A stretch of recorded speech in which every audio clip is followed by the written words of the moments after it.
Hello students, good morning. You are connected with RK Swaj for Mathematics 10 plus 2. Today we are going to discuss about the solution of the exercise 4.2, that is the main exercise or main topic और important question. यूँ कह लो कि final exam में एक सम आपको सामने मिलेगा इसी एक्सरसाइज। तो सेकंड एक्सरसाइज का first question, prove determinant Venice without expanding. क्या कहा गया है? इस डिटरमिनेंट को प्रूव कीजिए, वेनिस कीजिए। वेनिस का मतलब जानते हैं? जीरो। विदाउट एक्सपेंडिंग, बिना एक्सपेंड किए इसको क्या करना है? जीरो करना है। तो आपने डिटरमिनेंट्स की प्रॉपर्टी पढ़ी थी, उन्हीं प्रॉपर्टी का यूज करते हुए आपको ये जीरो शो करना है। तो जीरो शो करने की मेनली बात करें तो कोई दो रो कोई दो कॉलम अगर आइडेंटिकल है तो रिजल्ट उसका जीरो लिख देते हैं डिटरमिनेंट का। या फिर किसी दो रो या किसी एक रो या किसी एक कॉलम के सारे एलिमेंट जीरो, तब भी आप उस डिटरमिनेंट की वैल्यू जीरो बोल सकते हैं। या तीसरा ऑप्शन आता है, कोई दो रो उनके रो के कोरस्पोंडिंग एलिमेंट प्रोपोर्शनल है। कोई दो रो के कोरस्पोंडिंग एलिमेंट प्रोपोर्शनल है तो आप बोल सकते हो कि रिजल्ट जीरो है। तो हम इसमें से मेनली एक ही उठाएंगे, बार बार उसी का यूज करेंगे। क्या चीज है? आइडेंटिकल वाला है। इफ एनी टू रोज और any two columns are identical then value of the determinant is zero. तो उस पॉइंट के ऊपर ध्यान देते हुए मैंने क्या किया, मैंने इसका 4 का मल्टीपल लिख लिया मैंने, यानी कि 37 का मल्टीपल लिख लिया मैंने 148 का। तो 37 मल्टीप्लाई 4, ये 37 मल्टीप्लाई 3, ये 37 इंटू 1। क्यों? क्या दिमाग में आया, कैसे दिमाग में आया? क्योंकि आपने देखना है कोई दो रो या कोई दो कॉलम एक जैसे बनाने हैं। कैसे बनेंगे वो? इसमें से कुछ कॉमन लिया जाए तो यहाँ से 37 कॉमन लेने के बाद ये सेकंड कॉलम जैसा बन जाएगा। तो वही मैंने सोचकर आगे बढ़ाया मैं कि 37 इंटू 4 लिख लो, 37 इंटू 3, 37 इंटू, अब 37 में कॉमन ले लूंगा, बाहर ले लूंगा फर्स्ट कॉलम से। तो क्या बनेगा? 431। सेकंड कॉलम भी 431 है। आप देख सकते हैं यहाँ पर C1 और C2 आइडेंटिकल आ चुका है। आइडेंटिकल का मतलब एक जैसे, कोरस्पोंडिंग एलिमेंट एक जैसे नजर आएंगे। 431 431। तो इसका रिजल्ट क्या हो जाएगा? 0 इंटू 37 जीरो हो जाएगा। तो रीजन भी लिख दिए यहाँ पर, C1 and C2 are identical, that's why it's result is zero. Next, अगर ये दे रखा हो तो क्या करेंगे? तो यहाँ पर आपने अगर इस कॉलम में से फर्स्ट कॉलम को, यानी कि थर्ड कॉलम में से फर्स्ट कॉलम को माइनस कर लें, उसके बाद आपको कुछ नजर आएगा जिसको कॉमन लेने की बात करें, क्योंकि डायरेक्टली कोई चीज नजर नहीं आ रही। तो यहाँ पर ऐसे कोई सीधी सी बात नहीं मिलेगी कि आपको सीधा सीधा नजर आ जाएगा। ये आपको थोड़ा सा कॉम्प्लिकेटेड टॉपिक जरूर एक बार में नजर आएगा, बट प्रैक्टिस करोगे तो बार बार आपको दिमाग में बैठ जाएगा ही। तो मैं क्या करता हूँ, इस थर्ड कॉलम में से फर्स्ट कॉलम को माइनस कर लेता हूँ। क्या होगा? 65 माइनस 2, 75 माइनस 3, 86 माइनस 5। क्या रिजल्ट मिला मेरे को? वो मिला मेरे को 63, 72 और 81। ये अब ये किसी चीज का मल्टीपल है 63, किसका? जो कि इसका या इसमें से देखोगे तो 7 9 जा और 8 9 जा 9 9 जा, यानी कि इसका 9 टाइम, चाहे तो इसको 9 से मल्टीप्लाई कर दो या इसमें से 9 कॉमन ले लो, बात एक ही। तो मैंने क्या ले लिया? कॉमन ले लिया इधर से, यानी कि C3 से। Taking out 9 common from C3 we get, क्या मिला मेरे को? 9। जैसे इसमें से कॉमन लिया, 9 को मैंने बाहर रख दिया। 2 3 5 एज इट इज है, 7 8 9 एज इट इज है। यहाँ 9 से डिवाइड करूंगा तो 7 8 9 हो जाएगा। आप देख पा रहे होंगे C2 and C3 are again identical आ चुके हैं। तो आप बोल दोगे 0 इंटू 9 जीरो बन जाता है। नेक्स्ट डिटरमिनेंट दिया गया, इसको भी बिना एक्सपेंड किए जीरो रिजल्ट लाना है। वेनिस का मतलब क्या होता है? जीरो। तो अब आप इन दोनों को ऐड कर दें तो भी जैसा आइडेंटिकल, मतलब एक तरीके से C3 जैसा कॉलम नजर आएगा C1 में। तो वही मैं करने वाला हूँ, C1 में C1 और C2 को ऐड कर रहा हूँ। x plus a y plus b z plus c. यहाँ देखोगे C1 और C3 आइडेंटिकल है, आइडेंटिकल है तो इसका रिजल्ट जीरो हो जाएगा। Next, 2 2 2 ABC ABC ABC ABC। अगर यहाँ से ABC कॉमन ले लो, यहाँ से 2 कॉमन ले लो, तो यहाँ भी 1 1, यहाँ भी 1 1 आ जाएगा। तो taking out 2 and ABC from C1 and C3 respectively, यहाँ से 2 कॉमन ले लिया, यहाँ से ABC कॉमन ले लिया, तो बाहर क्या आएगा? ABC और लिख देना है, यहाँ पर 2 ABC रखा जाएगा बाहर। अंदर रह गया पहले कॉलम में सारे 1 1 है, तीसरे कॉलम में भी 1 1 है। तो यहाँ पर देख पा रहे हो कि C1 and C3 are identical, लिख देना है हमने। तो इसका रिजल्ट क्या हो जाएगा? 0 इंटू में 2 ABC, इसका मतलब 0 हो जाएगा।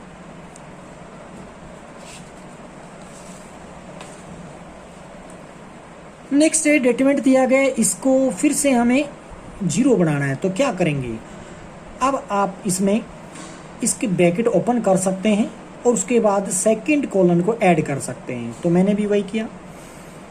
क्या किया, C2 में C3 को ऐड कर दिया, AB AC ऐड कर दिया BC के अंदर, तो ये लिख दिया। फिर CA में BC प्लस BA कर दिया ऐड, AB में AC AB ऐड कर दिया, AC BC सॉरी, ठीक है।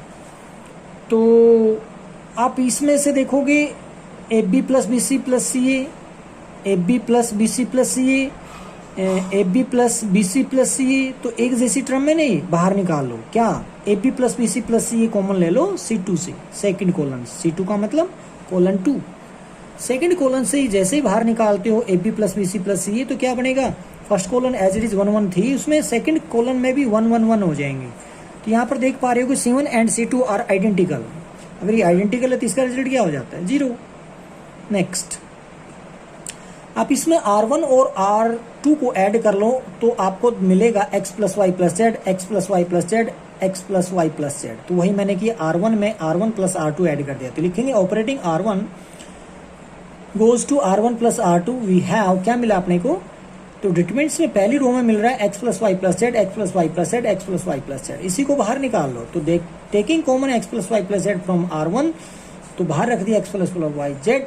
इन क्या रहा है डिटरमिनेंट्स के अंदर, 1 1 1 आगे एलिमेंट फर्स्ट रो के, second row as it is, third row भी 1 1 1 पहले से मिले हुए थे। तो यहाँ पर आप देख रहे हो कि R1 and R3 are identical, वही लिखना है मैंने, R1 and R3 are identical, then we can say that इस रिजल्ट इज 0। नेक्स्ट,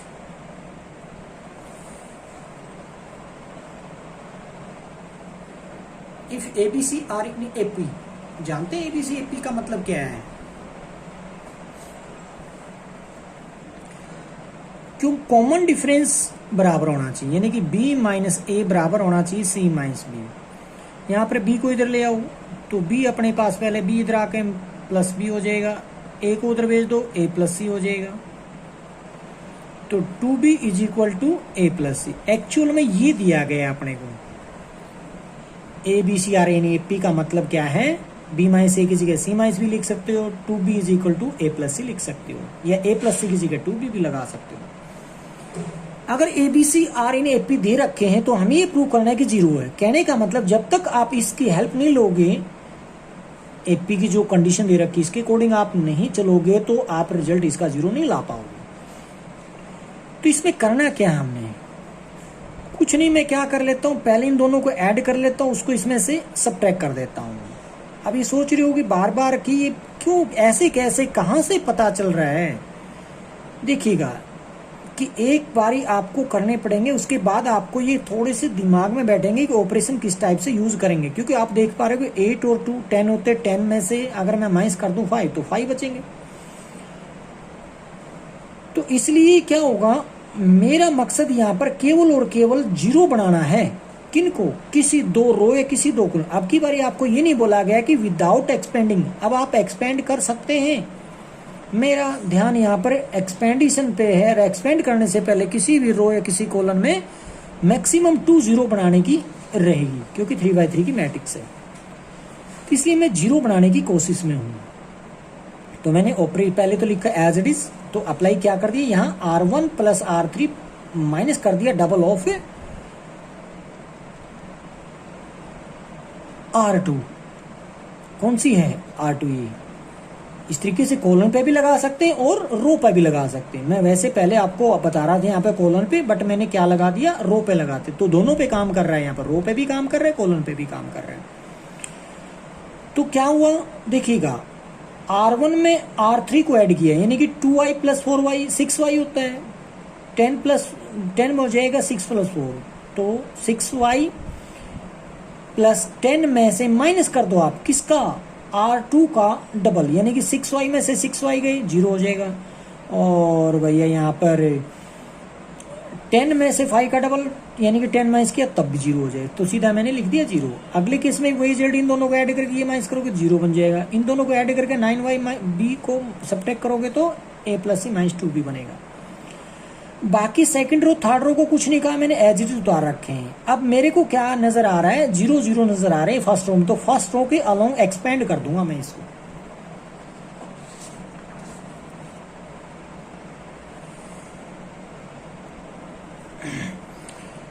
तो अब आप देखोगे एक्सपेंड करने के लिए, जैसे एक्सपेंड करते तो वहां पर फर्स्ट रो के अलोंग रिजल्ट मिलता कुछ ऐसा कि जहां पर two B minus A minus C is equal to 0 आ जाता। चलिए एक दूसरा ऑप्शन था जो मैंने यूज कर लिया। यहाँ पर क्या किया है, मेरे पास पहले से रिजल्ट है, मेरे को इतना और भी काम करने के, एक्सपेंड करने की जरूरत ही नहीं पड़ी, क्योंकि एक्सपेंड करने में और भी ज्यादा टाइम लगता। 2b की जगह आप रख दो AC, तो जैसे अंदर भेजोगे माइनस का साइन A माइनस सी बन जाएगा, माइनस ए माइनस सी, ए से ए कट जाएगा, सी से सी कट जाएगा, सारे रिजल्ट किस में, R1 में क्या आ जाएगा, 0 आ जाएगा। तो मैंने वही अप्लाई कर लिया कि 0 बन जाएगा। अब किसी भी रो के सारे एलिमेंट या किसी भी कॉलम के सारे एलिमेंट 0 होते तो उसका रिजल्ट क्या हो जाता है, डेटामेंट्स का 0 हो जाता है। नेक्स्ट है प्रूव करना है कि इसका रिजल्ट XY आए, तो देखिए कैसे। फिर वही बात, एक्सपेंडेशन का सहारा लेंगे हम। उसमें तो एक हेल्प थी अपने पास, AP में थे BC, बट अब की बार ऐसा कुछ नहीं है। तो मैं एक्सपेंड करने से पहले आपको भी सलाह दूंगा, सीधा एक्सपेंड मत करना, मत करना, मत करना। क्यों?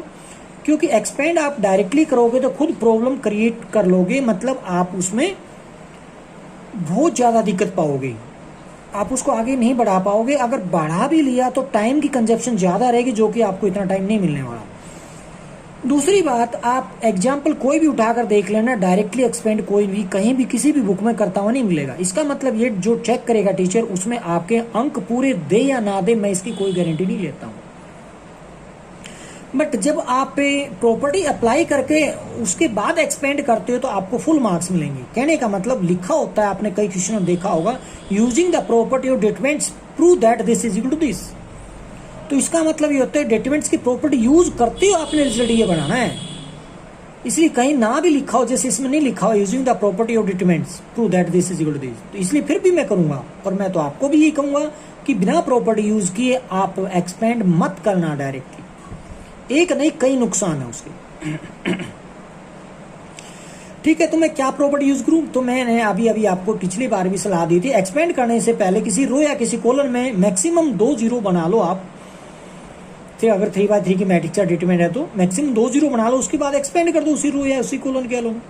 तो मैं इसमें फर्स्ट कॉलम में 2 0 बनाऊंगा और उसके अलोंग में एक्सपेंड करूंगा। 2 0 कैसे बनेंगे? मैं ज्यादा से ज्यादा 3x3 की मैट्रिक्स का डिटरमिनेंट है तो 2 ऑपरेशन एक बार इकट्ठे लगा सकता हूं। अगर मैं कह दूं R1 minus R2 and R2 minus R3, तो देखिएगा 0 बन जाएगा, 1 में से 1 गए 0 एंड 1 में से 1 चला गया तो भी 0। तो R1 माइनस RT करता हूं तो x माइनस y करूंगा तो माइनस 1 y बचेगा, y माइनस y गया तो 0।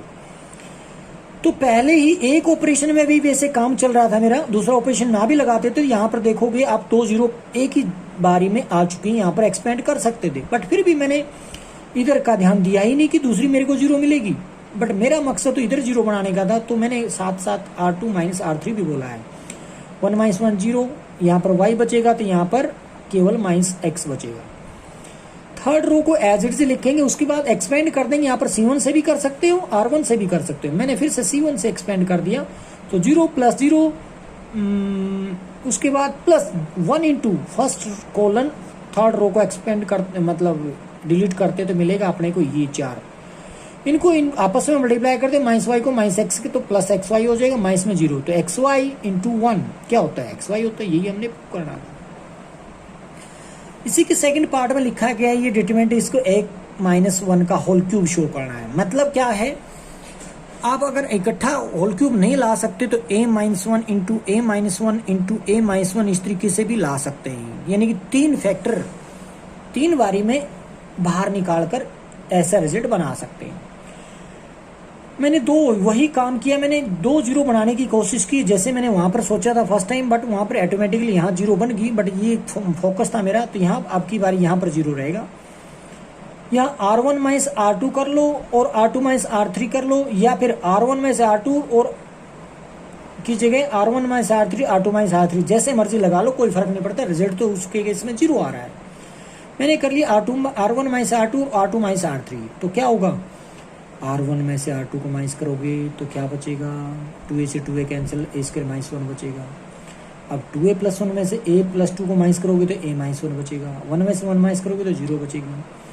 और R2 में से R3 को माइनस करते हो तो 2a प्लस 1 माइनस 3 का रिजल्ट लिख दिया जाएगा 2a माइनस 2,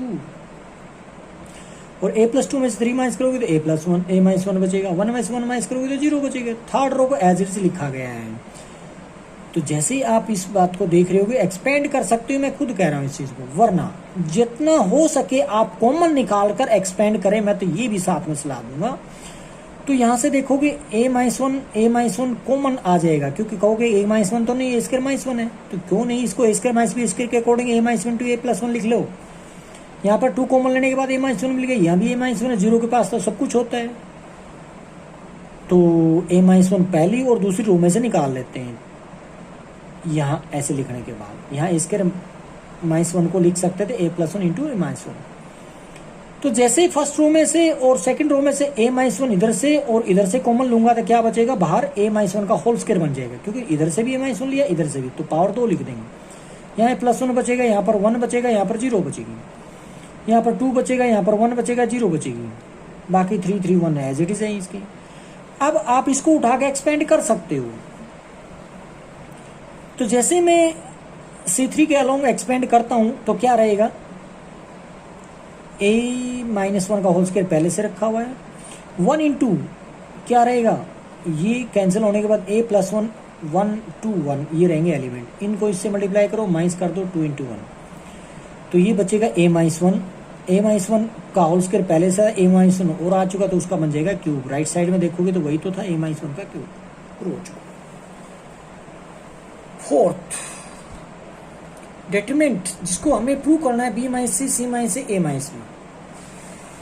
तो इंपॉर्टेंट क्वेश्चन चल चुके हैं, क्योंकि एक तरीके से यहां से आप बोल सकते हो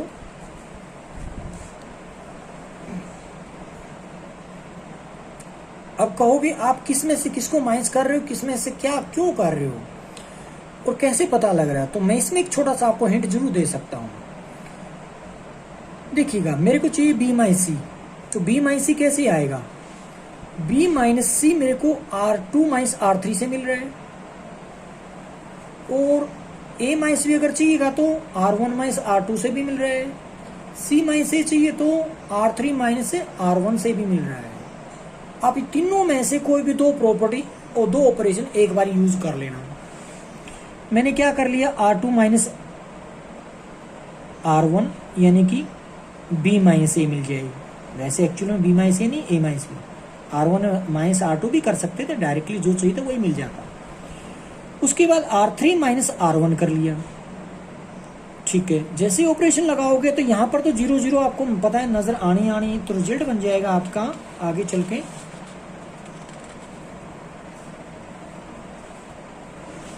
यहाँ पे। तो ये ऑपरेशन लगाने के बाद ये नजर आएगा। अब यहाँ पर देखोगे R2 में b माइनस है, यहाँ भी b माइनस है। अब कहोगे कैसे, क्योंकि a square minus b square की प्रॉपर्टी तोड़ते हो तो क्या होता है, a minus b to a plus b, तो यहाँ पर b square minus a square को लिखोगे तो b plus a into b minus है। यहाँ भी c square minus a square को लिख सकते हो c plus a into c minus a, तो c माइनस c इसमें से कॉमन आ जाएगा, b minus a second row से कॉमन आ जाएगा, वही मैंने लिखकर कॉमन ले लिया। बाहर रखना पड़ेगा आपको, कॉमन लेने का मतलब बाहर दिखाना पड़ेगा, शो करना पड़ेगा कि ये चीज है। बाकी बैलेंस में जो बचेगा ये डिटरमिनेंट बचेगा। अब इसको एक्सपेंड कर सकते हो C1 के अलोंग, तो वही मैंने लिख दिया एक्सपेंडिंग टर्म ऑफ C1। तो क्या मिला मेरे को, b minus a into c minus a पहले से, तो जैसे इसको एक्सपेंड करते हो तो क्या बनेगा, 1 into c plus a minus b minus a, वो मैंने यहाँ पर लिख दिया। रिजल्ट बनेगा अपने पास a से a कैंसिल होने के बाद c माइनस b। अब ये c माइनस b दो फैक्टर हमारे पास पहले से थे, एज इट इज मत छोड़िए, क्यों, जैसा उसने मांगा है वैसा दे दीजिए। क्या मांग रखा था उसने, b minus c minus a minus b, तो क्या चेंज करना बाकी इसमें, b माइनस c तो नहीं है इसके पास, c माइनस b है, तो इसमें से माइनस कॉमन ले लो। किसको दे दूंगा मैं पहले वाले को दे दूंगा, यानी कि b माइनस a को दूंगा। या इसमें से निकाल के इसको दे दो, तो ये बी माइनस है तो ए माइनस भी हो जाएगा और ये सी माइनस भी बी माइनस ही हो जाएगा, जो कि हमारा रिजल्ट वही होगा जो उसने मांग रखा। नेक्स्ट, इस डिटरमिनेंट को प्रूव करना है, beta minus gamma into gamma minus alpha into alpha minus beta. फिर वही ऑपरेशन लगाइए, क्या चीज,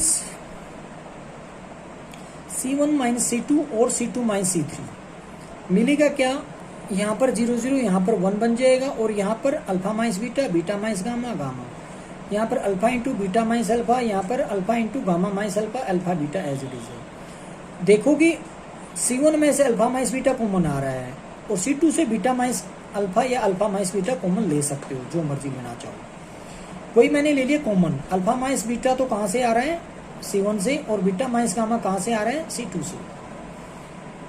तो जैसे मैं कॉमन लेता हूँ, ये बाहर रख दी मैंने कॉमन लेने के बाद, वहां बचेगा 0 1, यहाँ पर माइनस अल्फा बचेगा। क्यों, क्योंकि मेरे को अल्फा माइनस बीटा चाहिए था, यहाँ बीटा माइनस अल्फा है, तो माइनस कॉमन लेने के बाद ये तो अल्फा माइनस बीटा बचेगी, इसलिए माइनस अल्फा माइनस गामा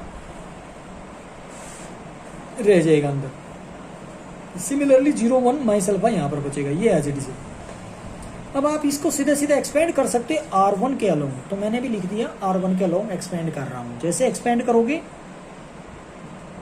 इस तरीके से, तो ये रह जाएगा माइनस अल्फा प्लस गामा, तो माइनस अल्फा प्लस गामा को वापसी माइनस किसको दे देता हूं मैं,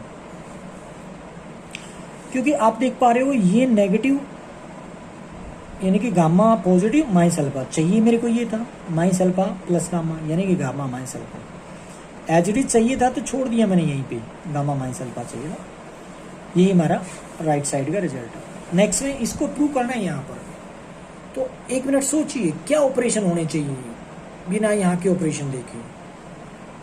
तो बी माइनस सी कैसे मिलेगा, आप सेकंड कॉलन को माइनस कर लो अगर फर्स्ट कॉलन से, तो ए माइनस बी मिलता है, तो ए माइनस बी अपना ये फैक्टर पड़ा, इसका मतलब ऑपरेशन ठीक सोचा है। अगर थर्ड कॉलन को सेकंड में से माइनस कर लो तो बी माइनस सी मिल जाएगा, जो कि पहला फैक्टर है। मतलब 2 ऑपरेशन मैक्सिमम एक बारी में लगा सकते हैं, वो यही लगाओ। मैंने जो लिया वो C1 माइनस C2 लिख लिया और यहाँ C2 माइनस C3 लिख लिया, C1 में से C2 और C2 माइनस C3। ये ऑपरेशन लगाने के बाद मेरे को ये मिला है। इसमें से ए माइनस बी और यहाँ से बी माइनस सी कॉमन ले लेंगे आगे चल के।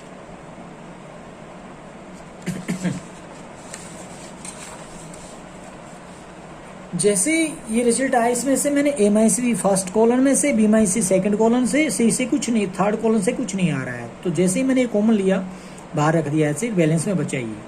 अब मैं R1 से इसको एक्सपेंड कर देता हूँ, R1 के अलोंग एक्सपेंड करता हूँ, तो रिजल्ट मेरे पास इन दोनों की मल्टीप्लाई माइनस इन दोनों की मल्टीप्लाई, वो कुल मिलाकर मेरे को मिलेगा क्या, 2 फैक्टर आएंगे वहां पे। जैसे मैं इसको अंदर भेजता हूँ तो इसमें से यहाँ 2 फैक्टर कैसे आ रहे हैं, आप इनमें से b कॉमन ले ले तो c माइनस से, इसमें से भी तो c माइनस से कॉमन आ सकता है क्योंकि c प्लस इंटू सी माइनस से होता है। c माइनस से को कॉमन ले लेना, क्या रहेगा, a प्लस बी प्लस सी बचेगा, तो वही हमें रिजल्ट देना था।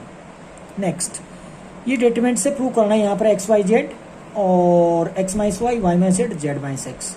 एक्स इधर से कॉमन आ रहा है, वाई इधर से कॉमन आ रहा है, जेड इधर से कॉमन आ रहा है, ले लो ना पहले ही। वही मैंने कॉमन ले लिया, x y z first colon, second colon, third colon, x y z respectively common ले चुका हूँ, मिलेगा मेरे को ये। उसके बाद सिंपली जो अब तक करते आ रहे थे वैसी स्टेटमेंट बन चुकी है, ऐसा क्वेश्चन पहले भी आ चुका है।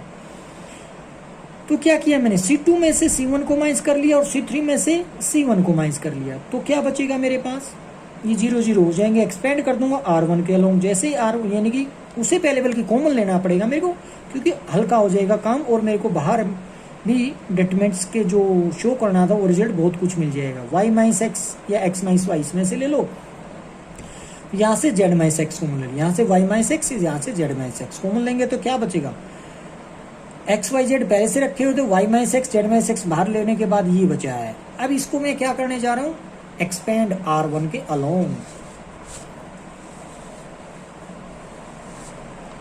यहां पर देखिएगा।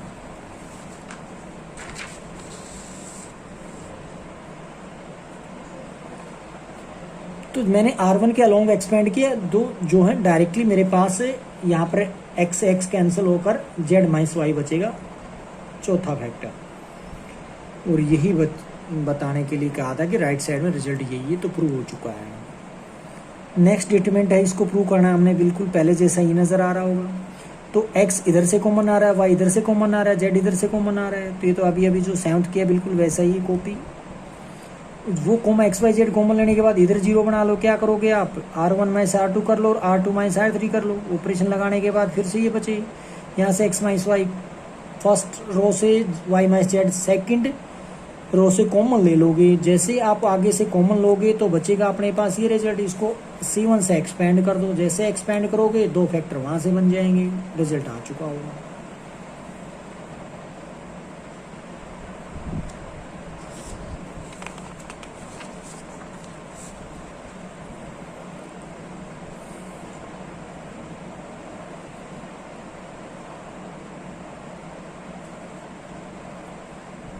तो नेक्स्ट है ये डिटरमिनेंट, इसके लिए शो करना हमने a minus b minus c minus से।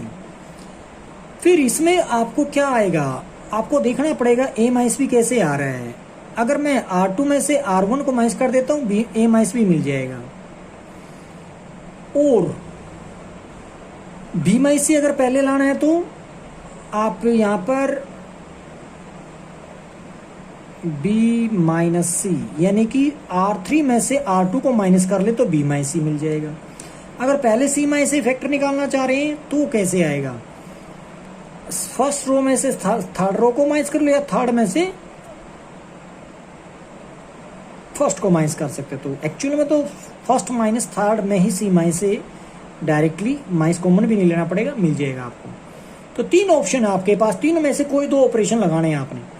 तो मैंने क्या किया, R2 माइनस R1 और R3 माइनस R1 लिखना कैसे वो ध्यान देना। R2 goes to R2 minus R1, R3 goes to R3 minus R1, ये ऑपरेट करना हमने। तो रिजल्ट मिलेगा अपने पास, R1 पे कोई ऑपरेशन नहीं लिखा है, एज इट इज लिखूंगा मैं इसको। उसके बाद R2 R3 पे लगाया तो रिजल्ट मिलेगा। तो a minus b second row से, a minus c third row से कॉमन लेने के बाद रिजल्ट मेरे को ये मिला।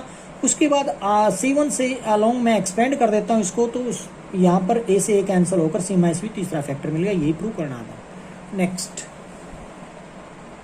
इसमें लिया गया एक डिटरमिनेंट जो हमें प्रूव करना है कि रिजल्ट 0 आएगा। तो कैसे शो करते हैं, क्योंकि इसमें तो आपकी बारी कोई ऐसा हिंट भी नहीं है कि आपको मैं कह दूं कि ये आपको बता रहा है किसमें से किसको माइनस करना पड़ेगा। अगर ऐसा आ जाता है तो मैं आपको एक सलाह ये भी देता हूँ, कुछ कॉमन निकालता है तो कॉमन निकालिए, वरना कुछ ऑपरेशन लगाने के बाद मैक्सिमम किसी भी रो या किसी कॉलम में 0 बनाकर उसको एक्सपेंड कर दो उसी रो उसी कॉलम के अकॉर्डिंग। बट यहाँ पे मेरे को कुछ नजर आ रहा था, कॉमन लेकर मिल जाएगा। वो क्या मिल रहा है, R2 minus R1, R3 minus R1 अगर मैं कॉमन लगा ले, मतलब ऑपरेशन लगा लेता हूँ, R2 में से R1 को माइनस कर लेता हूँ, R2 में से R1 को, R3 में से R1 को माइनस कर लेता हूँ, तो मेरे को मिलेगा ये। यहाँ से क्या मिल रहा है मेरे को, आप इसको एक्सपेंड कर लो। यहाँ से देखो आपको मिलेगा b square minus a square को b plus into b minus 1, यहाँ से कॉमन आ रहा होगा, आपको नजर आ रहा है। इन दो को एक जगह, अगर इन दोनों की बात करो तो c कॉमन ले लो यहाँ पर, वो भी कौन सा, माइनस माइनस माइनस प्लस कह सकते हो उस चीज को, या डायरेक्टली सी बोलोगे, बी वाले को टर्म को आगे लिख लो, सी वाले को पीछे लिख लो, वहां पर माइनस की दिक्कत नहीं आएगी आपको। यहाँ पर ए स्क्वायर माइनस बी स्क्वायर की प्रॉपर्टी को खोलोगे तो ये मिलेगा। तो यहाँ पर आप देखोगे बी माइनस से कॉमन आ रहा है, इसी तरीके से नीचे भी सी माइनस से कॉमन आए। कॉमन लेने के बाद आपको ये डिटरमिनेंट नजर आ रहा होगा। अब यहाँ पर सीधे आप C1 के अलोंग एक्सपेंड कर सकते हो। जैसे मैंने एक्सपेंड किया, तीसरा फैक्टर मेरे को 0 मिला। 0 को किसी चीज से मल्टीप्लाई करते हो तो क्या हो जाता है, 0। यही हमें शो करना है। नेक्स्ट, ये डिटरमिनेंट्स हमें शो करना है। यहाँ पे बीटा माइनस गामा और गामा माइनस अल्फा और alpha minus beta into alpha plus beta plus gamma. तो मैं यहाँ ऑपरेशन लगा रहा हूँ R1 प्लस R3, मेरे को क्या मिलेगा, alpha plus beta plus gamma मिल जाएगा, यानी कि ये वाला फैक्टर मिलेगा, चौथे वाला। तो उसको मैं बाहर निकालूंगा, जिसको मैं बोलूंगा taking common alpha plus beta plus gamma from R1।